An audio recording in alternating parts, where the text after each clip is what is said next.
कमरे की तन्हाई और मैं। ये एक ऐसी कहानी थी जिसका आगाज खामोशी से हुआ, लेकिन इख्तिताम वो खौफ और चीखों में डूबा हुआ था। ये कमरा जहां मैं रह रहा था बज़ाहिर एक आम सा कमरा था, लेकिन इसकी तन्हाई में कुछ ऐसा छुपा था जो बयान से बाहर था। पहली रात ही कुछ अजीब लगा। दीवारों पर अजीब से निशान थे, जैसे किसी के नाखूनों के निशान। खिड़की से आती हुआ का शोर, जो शुरू में आम महसूस होता था, जल्द ही सरगोशियों में बदलने लगा। मैंने सोचा कि ये मेरा वहम है, लेकिन वो सरगोशियां मेरे कानों में मेरा नाम पुकारने लगी। रात के दूसरे पहर लाइट अचानक बुझ गई। अंधेरा हर तरफ छा गया और मैं बिस्तर में दबक गया। अचानक किसी के कदमों की आवाज फर्श पर सुनाई दी, जैसे कोई बहुत आहिस्ता आहिस्ता चल रहा हो।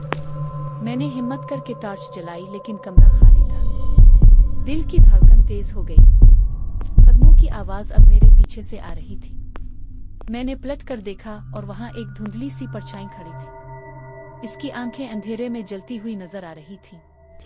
मेरी सांसें रुकने लगे और वो परछाई आहिस्ता आहिस्ता मेरी तरफ बढ़ने लगी। मैं चलाने की कोशिश कर रहा था, लेकिन आवाज जैसे गिले में फंस गई थी। कमरे की तन्हाई अब मेरा दुश्मन बन चुकी थी।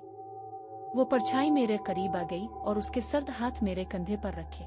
इसके लम्स से जैसे बर्फ की सर्दी मेरे जिस्म में दौड़ गई। फिर अचानक इसने सरगोशी की, ये कमरा तुम्हारा नहीं, ये मेरा है। इसके बाद क्या हुआ ये मुझे याद नहीं। जब मैं होश में आया सुबह हो चुकी थी और कमरा बिल्कुल वैसा ही था जैसे पहले दिन था। लेकिन इस रात की दहशत मेरे अंदर हमेशा के लिए बस गई। कमरे की तन्हाई अब सिर्फ तन्हाई नहीं थी, ये किसी और की मौजूदगी की कहानी थी।